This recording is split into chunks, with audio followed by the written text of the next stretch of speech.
ہماری جو civil society ہے، ہمارا جو انٹیلیجنشیا ہے، ہمارے لوگ ہیں، ہماری کمیونٹی ہے، ان تمام نے مل کر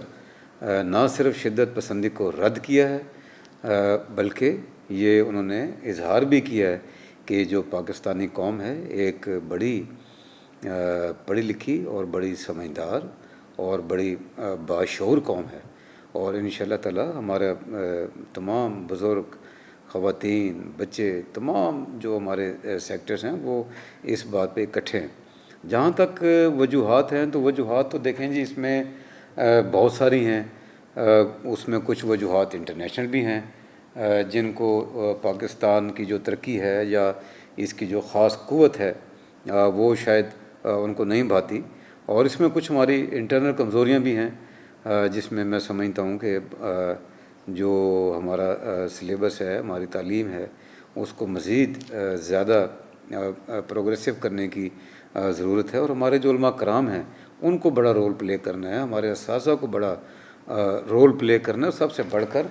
جو پیرنٹس ہیں جن کے پاس بچہ سب سے زیادہ ہوتا ہے، سب سے زیادہ ٹائم بچہ جو ہے وہ پیرنٹس کے پاس گزارتا ہے، تو اس میں پیرنٹس کو بڑا رول پلے کرنا ہے کہ جو سوسائٹی کے اندر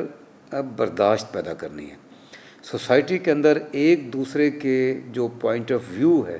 اس کو سمجھنے کی اور اس کو برداشت کرنے کی ضرورت ہے کہ اپنا آپ جو بھی آپ کا فرقہ ہے، جو مذہب ہے، اس کو بالکل آپ نہ چھوڑیں، کوئی اس میں کوئی نہیں کہتا کہ آپ چھوڑ دیں، لیکن دوسرے کے فرقے کو، دوسرے کے خیالات کو، اس کو آپ چھیڑیں مت، دوسرے کے جو جذبات ہیں، ان کے جو افکار ہیں، جو بھی ان کا فرقہ ہے اس کی بھی قدر کریں، اس کو بھی رسپیکٹ دیں۔ جب آپ دوسرے کو رسپیکٹ دیں گے تو لامحالہ طور پر دوسرا فرد بھی آپ کو وہ بھی آپ کو رسپیکٹ دے گا، وہ بھی آپ کی قدر کرے گا اور آپ سے محبت کرے گا۔ جی بالکل۔ اچھا جی کمشنر صاحب یہ بتا دیں کہ مختلف سطحوں پر جب امن کمیٹی کی بات کی جاتی ہے یا امن کمیٹیوں کی، تو ان کے قیام کی کس قدر ضرورت ہے، اور مذہبی، سیاسی اور سماجی جو نمائندے ہیں، جو لیڈر ہیں، ان کا کیا کردار ہونا چاہیے؟ آپ کیا کہتے ہیں اس حوالے سے؟ دیکھیں جی، چونکہ ہمارا ملک بھی اسلامی ہے، ہمارا معاشرہ بھی اسلامی ہے، اور ہر شخص بہت قدر کرتا ہے اپنے جو ہمارے اسلامی تہوار ہیں، اور جو ہمارے مختلف جو جیسے محرم ہے، عیدین ہیں، عید میلاد النبی ہے، اور جو بھی مذہبی ہمارے، اس میں ہماری جو پیس کمیٹیز ہے اور بین المذہبی جو ہماری کمیٹیز ہیں وہ بہت ایکٹیو اور بڑا مثبت کردار ادا کرتی ہیں۔ یہ کمیٹیز ہماری تحصیل لیول سے شروع ہوتی ہیں، بلکہ یہ تھانہ لیول سے شروع ہوتی ہیں، اس کے بعد ہمارے جو اضلاع ہیں وہاں پر ہماری ضلعی پیس کمیٹیاں ہیں، اور پھر ہمارا جو ڈویژن ہے ملتان، اسی طرح باقی پورے پنجاب میں ہر ڈویژن کی سطح پر پیس کمیٹی ہے، تو وہ ہم گاہے بگاہے اور بوقت ضرورت ہم ملتے رہتے ہیں، اور مجھے بہت یہ خوشی ہے کہ ہمارے جو علماء ہیں تمام فقہا کے، وہ اس میں بڑھ چڑھ کر نہ صرف حصہ لیتے ہیں بلکہ پولیس کی اور انتظامیہ کی وہ بھرپور مدد کرتے ہیں کہ وہ جو پارٹیسپینٹس ہیں، جو لوگ ہیں، جو کمیونٹیز ہیں، ان کو وہ اویئرنیس بھی دیتے ہیں، ان کو ملتے بھی ہیں، ان کو پرسویٹ بھی کرتے ہیں کہ جو بھی ایس او پیز ہیں، جو ضابطہ اخلاق جس کو کہنا چاہیے، جو ڈسپلن ہے، اس کے اندر رہ کر ہم تمام جو ہمارے جو تہوار ان کو منائیں۔ دیکھیں ڈسپلن کا درس تو اللہ تعالیٰ خود دیتا ہے۔ میں ہمیشہ یہ کہتا ہوں کہ ڈسپلن کا سب سے بڑا درس خود کائنات ہے۔ آپ دیکھ لیں کہ سورج ہمیشہ ٹائم پہ آتا ہے، موسم جو ہیں وہ ہمیشہ ٹائم پر آتے ہیں، جو پھل ہیں، پھول ہیں، وہ ہمیشہ ٹائم پر آتے ہیں۔ جی بالکل، ہم نے کمشنر صاحب کا موقف سن لیا، بہت بہت شکریہ، آپ نے اسپیشل ہمیں وقت دیا۔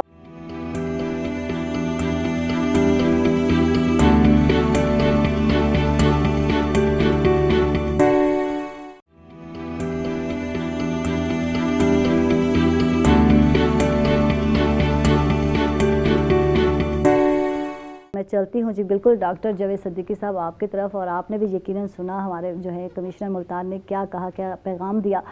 تو آپ سے بات کرتے ہیں، اور آپ سے جو پوچھنا یہ چاہوں گی، کسی بھی معاشرے میں جب قائد کی بات کرتے ہیں، آپ بھی ایک لیڈر ہیں، تو کیا اہمیت ہے ایک لیڈر کی، کیا کہیں گے اس حوالے سے؟ بسم اللہ الرحمن الرحیم. دیکھیں کوئی بھی معاشرہ ہو یا ایون کوئی بھی گھر ہو یا کوئی بھی پارٹی ہو، کوئی بھی آرگنائزیشن ہو، اس میں جب تک ایک لیڈر نہیں ہوگا تو ڈسپلن قائم نہیں ہو سکتا. بالکل. کسی بھی معاشرے کو بہتر سے بہتر رکھنے کے لیے جس قدر ایک لیڈر کی گرفت ہوگی نیچے اپنے ادارے میں، اپنی آرگنائزیشن میں، اپنے محلے میں، اپنی کانسٹیچوئنسی میں، اپنے گھر میں، اس قدر وہاں کا جو نظام ہے وہ بہتر طریقے سے چلے گا. ٹھیک. اور تمام مذاہب جو ہیں اس سلسلے میں وہ ایک قیادت پر متفق ہیں، اور جو ہے قائد کے اصولوں اور قائد کے فرمان کے مطابق چیزوں کو چلانے سے بگاڑ کم پیدا ہوتا ہے. بالکل. خاص طور پہ ان حالات میں جن دنوں میں یہ کرونا کی وبا آئی ہے، یا اس قسم کے وبائی دور ہوں یا کوئی ایمرجنسی کے حالات ہوں، تو میں سمجھتا ہوں کہ نارمل حالات میں بھی قائد کی ایک افادیت موجود ہے. جب اس قسم کے ایمرجنسیز کے حالات ہوں تو اس میں قائد کا جو ہے موجودگی اور اس کا ویژن اور اس کے ساتھ جو ہے کوآپریشن جو ہے وہ بہت اچھے نتائج سامنے لاتا ہے. ابھی ہم نے دیکھا کہ جب کرونا کی وبا شروع میں آئی تو بہت سے لوگ جو تھے وہ یقین نہیں کرتے تھے کہ یہ کوئی مرض ہے یا کرونا نامی کوئی بیماری ہے. لیکن مختلف مذاہب کے جب لوگوں نے اپنے فالورز کو اور مختلف مسالک کے لوگوں نے اپنے فالورز کو اور پھر سیاسی اور سماجی تنظیموں کے لوگوں نے اور میڈیا کے لوگوں نے بھرپور طریقے سے جب سارے اس کمپین کا آغاز کیا اور لوگوں کو ریئلائز کروایا کہ یہ جھوٹ نہیں ہے یا کہ یہ افواہ نہیں ہے، بلکہ یہ ایک حقیقت ہے، ایک مہلک مرض ہے، اس سے بچنا ضروری ہے، تو پھر لوگوں نے اپنے بڑوں کی باتوں کو توجہ دی اور اہمیت دی. اور یہی وجہ ہے کہ ہر مکتب فکر نے کہ قائد نے اپنا کردار ادا کیا اور ہم پاکستان میں اس مرض پر کافی حد تک قابو پانے میں کامیاب رہے. ٹھیک ہے. اچھا، فروغ امن کی جب ہم بات کرتے ہیں، یونٹی کی، یکجہتی کی بات کرتے ہیں، تو اس سطح پر جو قائدین ہیں ان کا کیا کردار ہونا چاہیے، آپ کیا سمجھتے ہیں؟ دیکھیں، اصل میں جہاں مثبت قیادت ہوتی ہے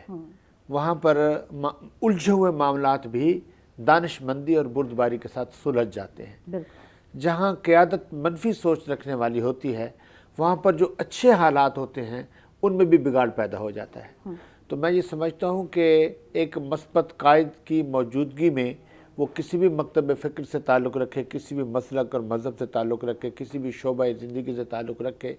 تو قائد جب اپنے ادارے، اپنے محلے، اپنے گھر، اپنے معاشرے کے اندر یونٹی دیکھنا چاہتا ہے اور انتشار نہیں دیکھنا چاہتا، تو کہیں پر وہ انتشار ہو بھی جاتا ہے، اختلاف رائے ہو بھی جاتا ہے، تو یہ قائد کا ایک فرض ہوتا ہے کہ وہ اپنی دانش مندی سے اختلاف رائے کو ایسے اچھے انداز میں وہ کور کرتا ہے کہ دونوں جو ہے اپنے اختلافات بھلا کر اور باہم شیر و شکر ہو جاتے ہیں. تو اس لیے میں سمجھتا ہوں کہ امن کے قیام کے لیے وہ ملکوں کے درمیان کا امن ہو، معاشروں کے درمیان کا امن ہو، صوبوں کے درمیان کا امن ہو، لسانی تنظیموں کے اختلاف کا امن ہو یا اختلاف ہو یا پھر کوئی مذہبی اختلاف ہو، اگر قائد جو ہیں ہر مسلک کے، ہر مذہب کے اس ویژن والے ہیں کہ وہ انتشار، انسانوں میں انتشار کو پسند نہیں کرتے اور وہ چاہتے ہیں کہ ہر انسان باہمی طور پر شیر و شکر ہو کر رہے، تو اس کے لیے ضروری ہے کہ قائد کا جو ہے نا اس کی پازیٹیو سوچ کا ہونا ضروری ہے، اور اس کی سوچ کی وجہ سے معاشروں میں اور ملکوں میں امن قائم ہو جاتا ہے. تو اب ہم بات کرتے ہیں کرونا آگاہی مہم میں، تو سیاسی اور مذہبی اور سماجی قیادت کا مشترکہ لائحہ عمل کیا ہونا چاہیے، آپ کیا سمجھتے ہیں؟ دیکھیں، میں سمجھتا ہوں کہ پچھلے سال کی طرح اب چونکہ اویئرنیس مزید زیادہ ہے تو میں یہ سمجھوں گا کہ جہاں جہاں اجتماعات ہوتے ہیں، سب سے پہلے تو مجھے اپنے گھر کے اندر اپنے یہ اویئرنیس دینی چاہیے، اپنے خاندان میں، اپنے محلوں میں یہ اویئرنیس دینی چاہیے کہ یہ وبا ایک حقیقت ہے اور ایک مرتبہ پھر اس کی آمد ہے، تو ہمیں جتنے اس کی احتیاطی تدابیر ہیں وہ دوبارہ زیادہ بہتر طریقے سے شروع کر دینی چاہیے. اسی طرح جب آپ بازاروں میں جائیں تو انجمن تاجران کے جو عہدیداران ہیں وہ اپنے علاقے کے قائدین ہیں، ان کا فرض بنتا ہے کہ وہ اویئرنیس دیں، وہ بینر لگائیں، وہ پوسٹر لگائیں، اور اپنے جو نیچے دکانداران ہیں ان کو یہ پابند کریں اس بات کے لیے کہ وہ کم از کم گاہکوں کو اویئرنیس دے کر اس کی جتنی احتیاط پاسبل ہے، سینیٹائزر لگانا ہے، ماسک لگانا ہے، کچھ فاصلہ رکھنا ہے، ڈسٹینسنگ رکھنی ہے، اس کا خیال رکھیں۔ اسی طرح جب آپ کسی بڑے دفاتر میں جاتے ہیں تو وہ دفاتر کا جو ہیڈ ہے، وہ جو قائد ہے، اس کا فرض بنتا ہے کہ وہ نیچے اپنے انٹری گیٹ سے لے کر اپنے آفس کے انٹرنس تک تمام سٹاف کو اس بات کی پابندی کرے کہ وہ جتنے احتیاطی ہاتھوں کو باہر سے جب آئیں ہاتھوں کو دھونا ہے، ماسک لگانا ہے، سینیٹائزر لگانا ہے، اس قسم کی احتیاط۔ تو اگر اسی طریقے سے سیاسی قائدین بیانات کے ذریعے، اسمبلیوں کے ذریعے کے ممبران جو ہیں اسمبلیوں میں آواز اٹھا کر اور لوگوں میں اویئرنیس دے کر، جو وزیر صحت ہیں متعلقہ، وہ ان کا ایک بڑا اہم کردار ہے، ہاسپٹلز کے جو ایم ایس ہیں ان کا بڑا ایک اہم کردار ہے، صحت کے کردار ہے، اس طرح انتظامی افسران ہیں وہ بھی دیکھیں ایک انتظامی افسر ایس ایس پی اگر اپنے آفس میں آنے والے ہزاروں لوگوں کو باہر سے انٹری گیٹ کے اوپر یہ تاکید کر دیں گے کہ اپنے یہ جو ایس او پیز ہیں ان کی پابندی کرنی ہے، تو میں سمجھتا ہوں کہ ایک شخص کی یہی قیادت ہوتی ہے کہ ایک شخص کے اس حکم سے یہ باقی لوگ سارے اس وبا سے بچ سکتے ہیں، محفوظ ہو سکتے ہیں۔ تو میں یہ سمجھتا ہوں کہ جو ادارے کے معاشرے میں جو قائد ہیں، ہیڈ ہیں، انہیں چاہیے کہ وہ ان چیزوں پہ نیچے امپلیمنٹ کروائیں تو اچھا نتیجہ ٹھیک ہے۔ جب اداروں کی بات کی جاتی ہے تو تعلیمی اداروں کی اہمیت سے انکار نہیں کیا جا سکتا۔ ڈاکٹر نظر صاحبہ، آپ سے جاننا چاہوں گی کہ ملکی یکجہتی اور فروغ امن کے لیے تعلیمی اداروں کا کردار جو ہے وہ کیا ہونا چاہیے، کچھ اس حوالے سے وضاحت کر دیجیے۔ جی، بسم اللہ الرحمن الرحیم۔ تھینک یو کہ میں پاکستان لائنز یوتھ کونسل کا شکریہ ادا کرتی ہوں کہ انہوں نے مجھے اس فورم پہ انوائٹ کیا اور اس اہم ایشو کے اوپر بات کرنے کے لیے ہم آج سب یہاں پر موجود ہیں کہ ہم کس طرح سے کووڈ کے اوپر کنٹرول کر سکتے ہیں اور کون کون سے ایسے ایلیمنٹس ہیں جن پہ ایڈریس کیا جائے، جن پہ بات کی جائے تو مزید بہتر نتائج سامنے آ سکتے ہیں۔ جس طرح آپ کو پتہ ہے کہ نوجوان ہمارے اور بچے ہماری قوم کا یہ ایک ریڑھ کی ہڈی کی حیثیت رکھتے ہیں، ان کے بغیر ہمارا کوئی بھی ورک پلان بن نہیں سکتا۔ تو جو نوجوان اس وقت ہمارے پاس، ہم الحمدللہ پاکستان کا نام ان کنٹریز میں ہے جہاں پر ہمارے پیرامڈ میں میکسیمم نمبر آف پرسنز جو آتے ہیں وہ نوجوانوں کی ہے۔ تو نوجوانوں کی تعداد سے ہمیں بینیفٹ لینا چاہیے، اور وہ ہم اس طرح سے کہ تعلیمی اداروں میں ہمارے پاس ایک آرگنائزیشن ہے، ایک تعلیمی ادارہ جو ہے، اس پہ ہم کوئی بھی بات کرنا چاہتے ہیں، اپنا میسج دینا چاہتے ہیں تو وہاں سے دے سکتے ہیں۔ اس کے لیے ہمارے پاس ایک بڑی مقدار اساتذہ کی ہے، سسٹمیٹک نظام ہے، اور اس میں تعلیمی ادارے یہ رول پلے کر سکتے ہیں کہ وہاں سے، جس طرح پہلے کووڈ سٹارٹ ہوا تو بہت سارے ہمارے معاشرے کے لوگوں کو اس چیز پر یقین نہیں آ رہا تھا کہ یہ ہے یا نہیں، تو ہمیں بہت بیس لائن سے اور گراس روٹ لیول سے کام کرنا تھا، جس میں میں ایک فزیشین بھی ہوں، اور اس چیز سے کام کرنا ہمارے لیے بہت زیادہ مسئلہ آ رہا تھا۔ تو تعلیمی اداروں نے یہ رول پلے کیا کہ اساتذہ نے، بچوں نے اس چیز کو ایڈریس کیا، اسکولوں میں اس پہ سیمینار ہوئے، پروگرام ہوئے، اور جب حکومت نے اس چیز کو سیریسلی اناؤنس کیا کہ اداروں کو بند کیا جائے تو اس کا بڑا پازیٹیو امپیکٹ آیا کہ یہ ایک سیریس ایشو ہے جس کی وجہ سے ادارے بند ہو رہے ہیں۔ ادروائز ادارہ ایک دن کے لیے بھی بند نہیں ہوتا، بچوں کی تو آلویز ریکویسٹ ہوتی ہے کہ ہمارے اسکول میں چھٹی ہو جائے، کوئی بھی لوکل ایونٹ ہے، کوئی بھی نیشنل ایونٹ ہے تو چھٹی ہونی چاہیے، لیکن اس طرح سے اداروں میں جب سیریسلی سارے اداروں میں چھٹی ہوئی تو انہوں نے اس چیز کو ایڈریس کیا، پڑھا کہ یہ کیا بیماری ہے، کیا اس سے ہم احتیاطیں کر سکتے ہیں۔ تو وہاں سے بچوں نے گھر آ کے، جو مائیں ہیں، باقی بہن بھائی ہیں جو اداروں میں نہیں جاتے، ان کو یہ میسج ڈیلیور کیا۔ اس طرح سے اس پیغام کی آگے آگے امن اور رواداری کا اور کووڈ کا یہ ایڈریس پھیلتا گیا۔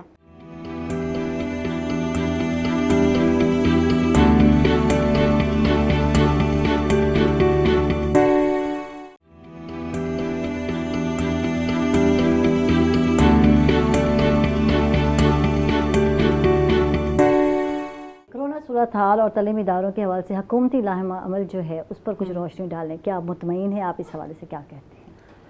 الحمدللہ میں اس جو ہماری حکومت کی تمام تر پلاننگز تھیں اس سے بہت سیٹسفائیڈ ہوں، کیونکہ ہمارا ملک ان ملکوں میں آ گیا جہاں پر وہ کرائسس اس طرح سے نہیں آئے جس طرح سے کووڈ کے باقی کنٹریز میں آئے، اور اسپیشلی ہمارے ملک کی جو لٹریسی ہے، ہمارے ملک کی جو رسپانسبلٹی ہے عوام کی، وہ اس طرح سے رسپانسبلٹی کو نہیں لیتے. جو بھی آرڈرز آتے ہیں گورنمنٹ کی طرف سے اس کو وہ کیجول لیتے ہیں. یہ ہمارا ایک عوامی رویہ ہے کہ ڈاکٹر نے کوئی بات کیا تو اس کو پہلے کیجول لیں گے، جب وہ سیریس ہو جاتا ہے پرابلم پھر اس کے بعد اس کو ہم سوچتے ہیں. تو اسی طرح سے انہوں نے بھی یہی کہ اس چیز کو ہم دیکھیں گے، سنیں گے. جب کسی کو دیکھ لیا، ابھی تک مطلب عوام کے اندر یہ کچھ پرسنٹیج ہے، لیکن یہ ضرور ہے کہ ہم اس کو دیکھیں یہ بیماری ہے یا نہیں ہے. ہمیں تو ابھی تک کسی کو نہیں ہوا. سو مینی پیپل اس طرح بھی ڈسکس کرتے ہیں. تو حکومت نے جو لاہے عمل اختیار کیا کہ اپنے اسمارٹ لاک ڈاؤنس کیے، بڑا اچھا سٹیپ تھا. اس پہ ہمارے جو انٹرنیشنل لیڈرز تھے انہوں نے بھی اس کو، ہمارے لیڈر کو اپریشیٹ کیا، اور اس سے بہت فائدہ ہوا ہمیں، جس سے ہمارے جو کووڈ کے گرافس تھے وہ اتنے ہائی اپ نہیں گئے جتنے ہم ایکسپیکٹ کر رہے تھے. جو ہماری ایکسپیکٹیشنز تھیں کہ ہمارے ہاسپٹلز اتنے بھر جائیں گے اور اتنے ڈاکٹرز ہمیں اور ریکوائرڈ ہوں گے، پیرامیڈیکلس اور ریکوائرڈ ہوں گے، میڈیکل فیسلٹیز ہماری، کیونکہ ہم اپنے کنٹری کی میڈیکل فیسلٹیز کو آلریڈی وی آر اویئر کہ کتنی پرسنٹیج ہے، کس طریقے سے ہم کتنے نمبر آف پیشنٹس کو ہینڈل کر سکتے ہیں. تو ہمیں اللہ کا بہت احسان ہے اس میں. خاص طور پہ ہمیں اللہ کا شکر ادا کرنا چاہیے کہ ہمیں اس طرح سے اس ایمرجنسی سچویشن کو فیس نہیں کرنا پڑا، اور یہ یقیناً گورنمنٹ کی پالیسی اس میں کنٹریبیوٹ کرتی ہے. بالکل، no doubt. Doctor Javed Siddiqui صاحب، آپ سے جاننا چاہیں گے کہ جب ہم بات کرتے ہیں قیام امن کی، تو اس میں قانون سازی کی کس قدر ضرورت ہے یا اہمیت ہے؟ آپ کیا کہتے ہیں اس حوالے سے؟ دیکھیں، کسی بھی معاشرے میں امن کو قائم رکھنے کے لیے سب سے اہم ترین بات تو ہوتی ہے کہ وہاں ایسے قوانین موجود ہونے چاہیے کہ جو امن کے قیام کی ضمانت دیں. اس کے لیے میں یہ سمجھتا ہوں کہ صوبائی اسمبلیاں ہیں، ہماری قومی اسمبلی اور سینٹ، یہ 3 ادارے اس لیے بنائے گئے ہیں، اور کسی حد تک لوکل باڈیز بھی، کہ وہاں پر آلریڈی ایک مسلسل عمل ہے قانون سازی کا جو جاری ہے. اور وقت کے ساتھ ساتھ جیسے جیسے حالات بدلتے ہیں تو اس میں یقیناً قانون سازی کی جو نئی چیزیں سامنے آتی ہیں، نئے مسائل سامنے آتے ہیں، تو اس کو وہاں ڈیبیٹ کیا جاتا ہے، ڈسکس کیا جاتا ہے، اور وہاں پہ ایک قانون بنا کے پھر امپلیمنٹیشن کے لیے جو متعلقہ ادارے ایجنسیز ہیں ان کے ذمہ لگا دیا جاتا ہے کہ اس قانون کے مطابق وہ امن قائم رکھنے میں اپنا کردار ادا کریں. اس میں انسانی حقوق کی، جو انسان کے بنیادی حقوق ہے، ان کا بھی دھیان رکھا جاتا ہے، خواتین کے حقوق کا بھی دھیان رکھا جاتا ہے، بچوں کے حقوق کو بھی مد نظر رکھا جاتا ہے. لیکن میں یہ سمجھتا ہوں کہ کسی بھی معاشرے میں جتنے اچھے قوانین ہوں گے اور ان قوانین پہ جتنا اچھا عمل درآمد ہوگا، معاشرے کے اندر اتنا زیادہ امن جو ہے قائم ہوگا، اور امن ہی آگے ترقی اور خوشحالی کی ضمانت ہے اور بنیادی سٹیپ ہے. اس لیے ابھی ہمارے ملک میں بھی اس کو مزید، ان قوانین کو بہتر کرنے کی مزید ضرورت ہے، اور اس پہ میرا خیال کام ہو رہا ہے، اور ہر شخص اور ہر پارٹی یہ چاہتی ہے کہ یہ ہمارا ملک جو ہے وہ امن کا گہوارہ ہو. ٹھیک ہے. معاشرے میں انتشار کے خاتمے اور ہم آہنگی کے فروغ کے لیے مختلف عوامی نمائندوں کا اپنے اپنے فورم پر کیا کردار ہونا چاہیے؟ آپ کیا سمجھتے ہیں؟ جہاں تک تمام جو سیاسی جماعتیں ہیں یا سماجی لوگ ہیں، وہ یقیناً ایک مثبت پیغام لے کر ہی وہ میدان میں آتے ہیں، اور صرف یہ ہوتا ہے کہ باہمی طور پر اختلافات کو ختم کرنے کے لیے اختلافی چیزوں کو جتنا کم سے کم ہائی لائٹ کیا جائے، اور جو اجتماعی چیزیں ہیں ان کو جتنا ان پہ زیادہ سے زیادہ فوکس کیا جائے، تو میں یہ سمجھتا ہوں کہ اس سے ان کی اہمیت بڑھ جاتی ہے. اب ایک عام سی مثال ہے کہ ایک گلاس پانی کا بھرا ہوا آدھا بھرا ہوا ہو تو اس کو دیکھنے کا انداز ہوتا ہے، جو شخص یہ کہہ رہا ہے بیٹھ کر کہ یہ آدھا خالی ہے وہ غلط نہیں کہہ رہا، صرف اس کے اپنے سوچنے کا ایک انداز ہے. جو کہہ رہا ہے کہ یہ گلاس آدھا بھرا ہوا ہے وہ بھی بالکل غلط نہیں کہہ رہا، گلاس بھی ایک ہے اور اس کی صورتحال بھی سامنے ہے اور حالات بھی ایک جیسے ہیں، لیکن دونوں کا پوائنٹ آف ویو مختلف ہے، لیکن اپنی اپنی جگہ پہ دونوں سچ کہہ رہے ہیں. اب یہاں جو مین کردار ہوتا ہے قائدین کا بھی اور دیگر اہم لوگوں کا بھی، وہ یہ ہے کہ ہمیں کسی دوسرے کو اس کے پوائنٹ آف ویو، اپنا پوائنٹ آف ویو اس کے اوپر جبراً لاگو نہیں کرنا چاہیے. ہمیں اس کی رائے کا احترام کرنا چاہیے، ہم اس کی رائے کو ہرگز نہ مانیں، لیکن ہم اس کو انتشار کی شکل میں نہ لے جائیں، اور یہ سمجھ کر کہ بھئی دوسرے کی رائے کا احترام بڑا ضروری ہے.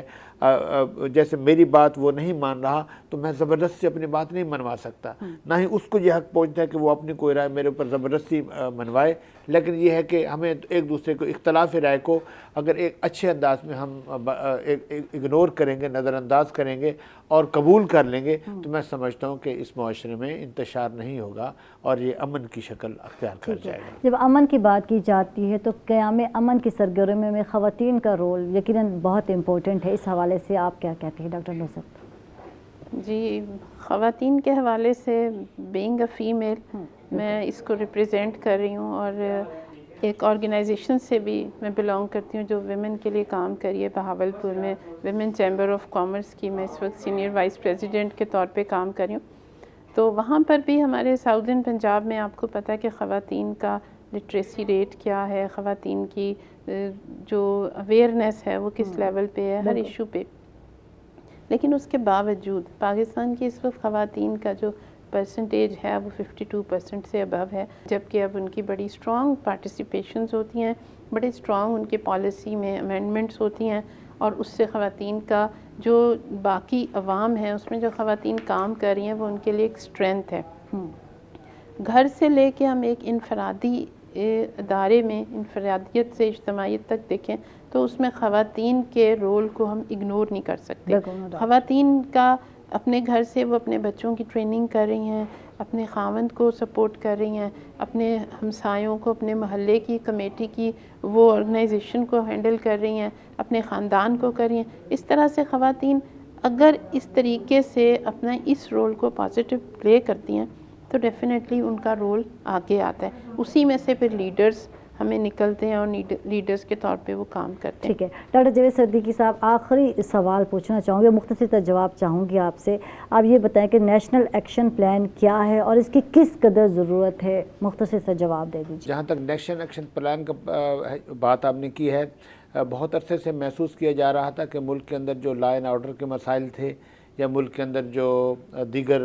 ایمرجنسیز آتی تھیں اس کے لیے ڈیفرنٹ ادارے اپنے اپنے لیول پہ کام کرتے تھے، مستعدی کے ساتھ کرتے تھے. فوج اپنے طور پہ